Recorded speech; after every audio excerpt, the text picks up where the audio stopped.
ಯೂಟ್ಯೂಬಲ್ಲಿ ಈ ಸೆಟ್ಟಿಂಗ್ಗಳನ್ನ ಮಾಡೋದ್ರಿಂದ ವ್ಯೂಸು ಬೇಗ ಬರುತ್ತೆ. ಯಾವ್ಯಾವ ಸೆಟ್ಟಿಂಗ್ಗಳನ್ನ ಮಾಡ್ಕೊಳ್ಬೇಕು, ಈ ಸೆಟ್ಟಿಂಗ್ ಮಾಡ್ಕೊಳ್ಳೋದ್ರಿಂದ ವ್ಯೂಸು ನಿಜವಾಗ್ಲೂ ಬೇಗ ಬರುತ್ತಾ, ಯಾವ ಸೆಟ್ಟಿಂಗ್ಗಳವು ಎಲ್ಲವನ್ನು ಕಂಪ್ಲೀಟಾಗಿ ಹೇಳ್ತೀನಿ. ಯೂಟ್ಯೂಬಲ್ಲಿ ಕೆಲವೊಂದು ಸೆಟ್ಟಿಂಗ್ಗಳನ್ನ ನಾವು ಮಾಡ್ಕೊಳ್ಬೇಕಾಗುತ್ತೆ. ನೀವು ವಿಡಿಯೋ ಮಾತ್ರ ಅಪ್ಲೋಡ್ ಮಾಡೋದಲ್ಲ, ಕೆಲವೊಂದು ಸೆಟ್ಟಿಂಗ್ಗಳು ಯೂಟ್ಯೂಬ್ ಸ್ಟುಡಿಯೋದಲ್ಲಿ ಹೋಗಿ ಮಾಡ್ಕೊಳ್ಬೇಕಾಗುತ್ತೆ. ಅದ್ಯಾವ ಸೆಟ್ಟಿಂಗ್ಗಳು, ಅದರಿಂದ ನಮಗೆ ಏನು ಯೂಸ್ಫುಲ್ ಆಗುತ್ತೆ ಅನ್ನೋದನ್ನ ಈ ವಿಡಿಯೋದಲ್ಲಿ ಕಂಪ್ಲೀಟಾಗಿ ಹೇಳ್ತೀನಿ.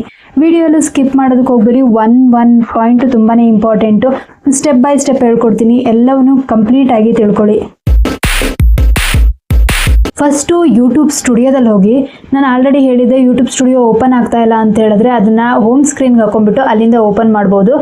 ಅಲ್ಲಿ ನೀವು ಯೂಟ್ಯೂಬ್ ಸ್ಟುಡಿಯೋದಲ್ಲಿ ಹೋಗ್ಮೇಲೆ ಡೌನಲ್ಲಿ ನಿಮ್ಗೆ ಕಾಣಿಸುತ್ತೆ ನೋಡಿ, ಇಲ್ಲಿ ಡೌನಲ್ಲಿ ಸೆಟ್ಟಿಂಗ್ ಅಂತ ಇದೆ ಅಲ್ವಾ, ಆ ಸೆಟ್ಟಿಂಗ್ ಮೇಲೆ ಕ್ಲಿಕ್ ಮಾಡಿ. ಸೆಟ್ಟಿಂಗ್ ಮೇಲೆ ಕ್ಲಿಕ್ ಮಾಡಿ ಆದಮೇಲೆ ಚಾನಲ್ ಅಂತೇಳಿ ಇದೆ, ಆ ಚಾನಲ್ ಮೇಲೆ ಕ್ಲಿಕ್ ಮಾಡಬೇಕಾಗುತ್ತೆ. ಚಾನಲ್ ಮೇಲೆ ಕ್ಲಿಕ್ ಮಾಡಿಬಿಟ್ಟು ಫಸ್ಟು ಬೇಸಿಕ್ ಇನ್ಫೋ ಅಂತ ಇದೆ ಅಲ್ವಾ, ಬೇಸಿಕ್ ಇನ್ಫೋದಲ್ಲಿ ಕೀವರ್ಡ್ಸ್ ಹಾಕಬೇಕು. ಇವಾಗ ಲೈಕ್ ನೀವು ಯಾವುದಾದ್ರೂ ನಿಮ್ಮ ಚಾನಲ್ ನೇಮ್ ಹಾಕ್ಬೋದು. ಏನಾದರೂ ಇವಾಗ ಕುಕಿಂಗ್ ಮಾಡ್ತಾ ಇದ್ದೀರಾ ಅಂತ ಹೇಳಿದ್ರೆ ಯಾವುದ್ರ ಬಗ್ಗೆ ಕುಕಿಂಗ್ ಮಾಡ್ತಾ ಇದ್ದೀರಾ, ಕುಕಿಂಗ್ ಚಾನಲ್ ಅಂತ ಹೇಳಿ ಮೆನ್ಷನ್ ಮಾಡೋದು. ಇವಾಗ ಬ್ಲಾಗ್ ಮಾಡ್ತಾ ಇದ್ದೀರಾ ಅಂತ ಹೇಳಿದ್ರೆ ಬ್ಲಾಗ್ ಅಂತ ಹೇಳಿ ಮೆನ್ಷನ್ ಮಾಡೋದು. ಅದಕ್ಕೆ ಸಂಬಂಧಪಟ್ಟಂತಹ ಕೀವರ್ಡ್ಸ್ಗಳನ್ನ ಹಾಕ್ಬೋದು. ಟೆಕ್ ಇನ್ ಕನ್ನಡ ಅಂಥದ್ದೇನಾದರೂ ಜಸ್ಟ್ ಕೀವರ್ಡ್ಸ್ಗಳನ್ನ ಮೆನ್ಷನ್ ಮಾಡಿ.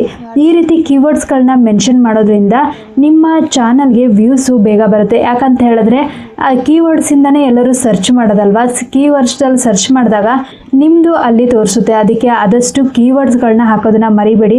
ಸೆಟ್ಟಿಂಗಲ್ಲಿ ಯಾವಾಗಲೂ ಕೀವರ್ಡ್ಸ್ನ ನಿಮಗೆ ನಿಮ್ಮ ಚಾನಲ್ಗೆ ಯಾವ್ಯಾವ ಸಂಬಂಧಪಟ್ಟಿರುತ್ತೋ ಆ ಕೀವರ್ಡ್ಸ್ಗಳನ್ನ ಹಾಕ್ಕೊಳೋದನ್ನ ಮರಿಬೇಡಿ. ಆದಷ್ಟು ಕೀವರ್ಡ್ಸ್ಗಳನ್ನ ಮೆನ್ಷನ್ ಮಾಡಿಡಿ, ಆಗ ನಿಮ್ಮ ಚಾನಲಲ್ಲಿ ವ್ಯೂಸು ಜಾಸ್ತಿ ಬರುತ್ತೆ. ಅದ್ರ ಪ್ರಕಾರನೇ ಜಾಸ್ತಿ ಜನ ಸರ್ಚ್ ಮಾಡ್ತಾ ಇರ್ತಾರೆ. ಕ್ಯಾಚಿ ಆಗಿರುವಂಥ ಕೀವರ್ಡ್ಸ್ಗಳನ್ನ ಆ್ಯಡ್ ಮಾಡಿ. ಇಲ್ಲಿ ನೀವು ಫುಲ್ಲು ಕಂಪ್ಲೀಟಾಗಿ 500 ಹಾಕಬೇಕು ಅಂತ ಇಲ್ಲ, ಒಂದು ಮಿನಿಮಮ್ 300 to 400 ಹಾಕಿದ್ರು ಸಾಕು. ಕೀವರ್ಡ್ಸ್ಗಳನ್ನ ಮೆನ್ಷನ್ ಮಾಡೋದನ್ನ ಮರಿಬೇಡಿ. ಅದೇ ಚಾನಲಲ್ಲಿ ಹೋದರೆ ಚಾನಲ್ ಪಕ್ಕ ಅಡ್ವಾನ್ಸ್ ಸೆಟ್ಟಿಂಗ್ ಅಂತ ಇದೆ, ಕಾಣಿಸ್ತಾ ಇದೆಯಾ? ಅಡ್ವಾನ್ಸ್ ಸೆಟ್ಟಿಂಗ್ ಹತ್ರ ಹೋಗ್ಬಿಟ್ಟು ಇಲ್ಲಿ ನೀವು ನೋ ಅಂಥೇಳಿ ಮೆನ್ಷನ್ ಮಾಡಬೇಕು. ನೀವು ಕಿಡ್ಸಿಗೆ ಎಜುಕೇಷನ್ಗೆ ಸಂಬಂಧಪಟ್ಟಂಥ ವೀಡಿಯೋಸ್ಗಳನ್ನ ಮಾಡ್ತಾ ಇಲ್ಲ ಅಂತ ಹೇಳಿದ್ರೆ ನೋ ಅಂಥೇಳಿ ಮೆನ್ಷನ್ ಮಾಡಬೇಕು. ಇಲ್ಲಿ yes set for this channel made for kids. ಇನ್ನೊಂದು ಕೆಳಗಡೆ ಬಂದ್ಬಿಟ್ಟು no set this channel as not made for kids ಅಂತ ಹೇಳಿದೆ. ಅದೊಂದು I want to review this setting for every video ಅಂತ ಇದೆ. ಬಟ್ ನೀವೇನಾದರೂ ಒಂದು ವೇಳೆ ನೀವು ಮಕ್ಕಳಿಗೆ ಮಾಡ್ತಾ ಇಲ್ಲ, ಮಕ್ಕಳಿಗೆ ಸಂಬಂಧಪಟ್ಟಂಥ ಎಜುಕೇಷನ್ ವಿಡಿಯೋಸ್ಗಳನ್ನ ಮಾಡ್ತಾ ಇಲ್ಲ ಅಂತಂದರೆ no set this channel as not made for kids ಅಂತಲೇ ಹಾಕಿ. ಯಾಕಂತ ಹೇಳಿದ್ರೆ ಆವಾಗ ನಿಮ್ಮ ಚಾನಲ್ಗೆ ಪದೇ ಪದೇ ಹೋಗ್ಬಿಟ್ಟು ನೀವು ಸೆಟ್ ಮಾಡ್ಕೊಳ್ಳೋ ಅವಶ್ಯಕತೆನೇ ಇರಲ್ಲ. ಒಂದ್ಸಲಿ ಸೆಟ್ ಮಾಡಿ ಇಟ್ಕೊಂಡ್ರೆ ಸಾಕು. ಅದಕ್ಕೆ ಈ ಸೆಟ್ಟಿಂಗ್ನ ಮಾಡೋದನ್ನ ಮರಿಬೇಡಿ. Advance setting main important. Advance setting ಮಾಡಬೇಕಾಗುತ್ತೆ. ಚಾನಲಲ್ಲಿ ಇವೆರಡು ಸೆಟ್ಟಿಂಗ್ ಮಾಡ್ಕೊಂಡ್ರೆ ಸಾಕು. ಚಾನಲ್ ಸೆಟ್ಟಿಂಗ್ ಮಾಡ್ಕೊಂಡು ಆದಮೇಲೆ ಕೆಳಗಡೆ ಅಪ್ಲೋಡ್ ಡಿಫಾಲ್ಟ್ ಅಂತ ಕಾಣಿಸ್ತಾ ಇದೆಯಲ್ಲ, ಅದ್ರ ಮೇಲೆ ಹೋಗಿ ಅಲ್ಲಿ ಅಪ್ಲೋಡ್ ಡಿಫಾಲ್ಟ್ ಮೇಲೆ ಕ್ಲಿಕ್ ಮಾಡಿದ್ಮೇಲೆ ನಿಮಗೆ ಡೌನಲ್ಲಿ ಅಡ್ವಾನ್ಸ್ ಸೆಟ್ಟಿಂಗ್ ಅಂತ ಇದೆಯಲ್ವಾ, ಅಡ್ವಾನ್ಸ್ ಸೆಟ್ಟಿಂಗಲ್ಲಿ ವಿಡಿಯೋ ಲ್ಯಾಂಗ್ವೇಜ್ನ ಚೇಂಜ್ ಮಾಡಬೇಕಾಗುತ್ತೆ. ನೀವು ಒಂದು ವೇಳೆ ಕನ್ನಡದಲ್ಲಿ ಮಾಡ್ತಾ ಇದ್ದೀರಾ ಅಂದರೆ, ಇವಾಗ ನಾನು ಕನ್ನಡ ಲ್ಯಾಂಗ್ವೇಜಲ್ಲಿ ಮಾಡ್ತಾ ಇದ್ದೀನಿ, ಕನ್ನಡನ ಸೆಟ್ ಮಾಡ್ಕೊತೀನಿ. ನೀವೇನಾದರೂ ಕನ್ನಡ ಲ್ಯಾಂಗ್ವೇಜಲ್ಲಿ ಮಾಡ್ತಾ ಇಲ್ಲ, ಇಂಗ್ಲೀಷಲ್ಲಿ ಮಾಡ್ತಾ ಇದ್ದೀರಾ, ತೆಲುಗಲ್ಲಿ ಮಾಡ್ತಾ ಇದ್ದೀರಾ, ಹಿಂದಿಯಲ್ಲಿ ಮಾಡ್ತಾ ಇದ್ದೀರಾ ಅಂತ ಅಂದರೆ ಆ ಲ್ಯಾಂಗ್ವೇಜ್ಗಳನ್ನ ಸೆಟ್ ಮಾಡ್ಕೊಳ್ಳಿ.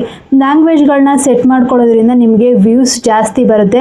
ನೀವು ಯಾವ ಲ್ಯಾಂಗ್ವೇಜಲ್ಲಿ ನೋಡ್ತಾ ಇದ್ದೀರೋ ಆಲ್ಗೋರಿದಮ್ಮು ಅವರಿಗೆ ಯಾವ ಕನ್ನಡದವ್ರು ನಿಮ್ಮ ಚಾನಲ್ಗಳನ್ನ ಸರ್ಚ್ ಮಾಡ್ತಾ ಇರ್ತಾರಲ್ವ, ಯಾವ ರಿಲೇಟೆಡ್ ಟಾಪಿಕ್ನ ಸರ್ಚ್ ಮಾಡ್ತಿರ್ತಾರೋ ಆಲ್ಗೋರಿದಮ್ಮು ಅವರಿಗೆ ಸಜೆಸ್ಟ್ ಮಾಡುತ್ತೆ.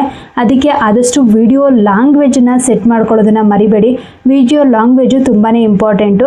ಅದಕ್ಕೆ ವಿಡಿಯೋ ಲ್ಯಾಂಗ್ವೇಜನ್ನು ಯಾವಾಗಲೂ ನೀವು ಯಾವ ಲ್ಯಾಂಗ್ವೇಜಲ್ಲಿ ವಿಡಿಯೋ ಮಾಡ್ತಾ ಇದ್ದೀರೋ ಅದೇ ಲ್ಯಾಂಗ್ವೇಜ್ ವಿಡಿಯೋಸ್ಗಳನ್ನ ಸೆಟ್ ಮಾಡಿ. ಇದು ಲ್ಯಾಂಗ್ವೇಜ್ ಸೆಟ್ ಮಾಡೋದ್ರ ಜೊತೆಗೆ ಅಪ್ಲೋಡ್ ಡಿಫಾಲ್ಟಲ್ಲಿ ಇಲ್ಲಿ ಕೆಟಗರಿ ಅಂತ ಕಾಣಿಸ್ತಾ ಇದೆಯಲ್ವಾ, ಕೆಟಗರಿ ನೀವು ಯಾವ ಕೆಟಗರಿಲಿ ವಿಡಿಯೋಸ್ ಮಾಡ್ತಾ ಇದ್ದೀರಾ.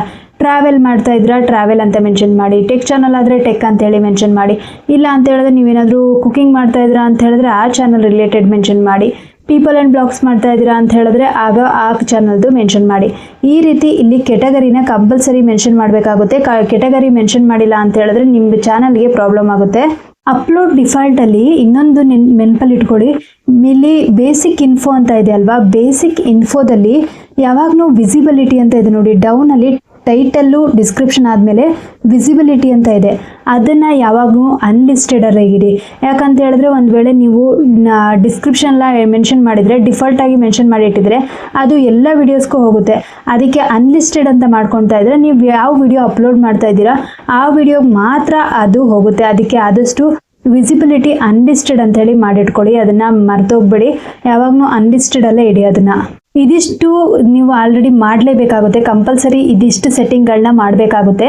ಇದಿಷ್ಟು ಸೆಟ್ಟಿಂಗ್ ಆದಮೇಲೆ ಇನ್ನೊಂದೇನು ಮಾಡಬೇಕು ಅಂತ ಹೇಳಿದ್ರೆ, ನೀವು ಯೂಟ್ಯೂಬ್ ವಿಡಿಯೋ ಹಾಕ್ತಿರಲ್ವಾ, ವಿಡಿಯೋ ಹಾಕಾದ್ಮೇಲೆ ಲಾಸ್ಟ್ 10 to 20 ಸೆಕೆಂಡ್ ಒಳಗಡೆ ಎಂಡ್ ಸ್ಕ್ರೀನ್ನ ಹಾಕಿ 4 ವಿಡಿಯೋಸ್ಗಳನ್ನ ಹಾಕ್ಬೋದು. ಅದರಲ್ಲಿ ಎಂಡ್ ಸ್ಕ್ರೀನ್ನ ಮೆನ್ಷನ್ ಮಾಡಿ. ಎಂಡ್ ಸ್ಕ್ರೀನಲ್ಲಿ ನಿಮ್ಮ ಯಾವ ಹಳೆ ವಿಡಿಯೋಸ್ಗಳಿರ್ತಾವಲ್ವ, ಆ ರಿಲೇಟೆಡ್ ಯಾವುದಾದ್ರು ವಿಡಿಯೋಸ್ಗಳು ಮಾಡಿರ್ತೀರಲ್ವ, ಆ ರಿಲೇಟೆಡ್ ವಿಡಿಯೋಸ್ಗಳನ್ನ ಅಲ್ಲಿ ಮೆನ್ಷನ್ ಮಾಡಿ.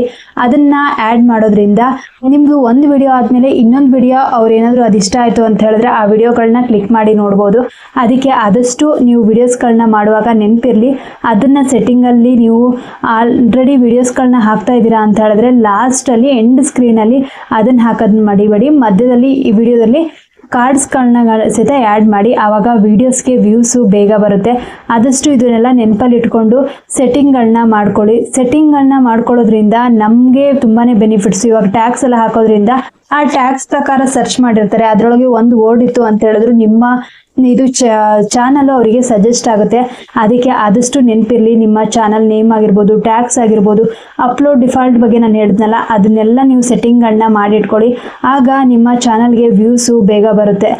ಈ ವಿಡಿಯೋ ಒಂದು ವೇಳೆ ನಿಮ್ಗೆ ಇಷ್ಟ ಆಗಿತ್ತು ಅಂತ ಹೇಳಿದ್ರೆ ನನ್ನ ಚಾನಲ್ 2 Bytes ಕನ್ನಡನ ಲೈಕ್, ಶೇರ್ ಹಾಗೆ ಸಬ್ಸ್ಕ್ರೈಬ್ ಮಾಡೋದನ್ನ ಮರಿಬೇಡಿ. ಆದಷ್ಟು ಸಬ್ಸ್ಕ್ರೈಬ್ ಮಾಡಿ. ಸಬ್ಸ್ಕ್ರೈಬ್ ಮಾಡೋದ್ರಿಂದ ನನಗೆ ಬೇರೆ ವಿಡಿಯೋಸ್ಗಳನ್ನ ಹಾಕೋದಕ್ಕೆ ಮೋಟಿವೇಶನ್ ಸಿಗುತ್ತೆ. Thanks for watching. ನೆಕ್ಸ್ಟ್ ವಿಡಿಯೋದಲ್ಲಿ ಸಿಗೋಣ. ಬಾಯ್.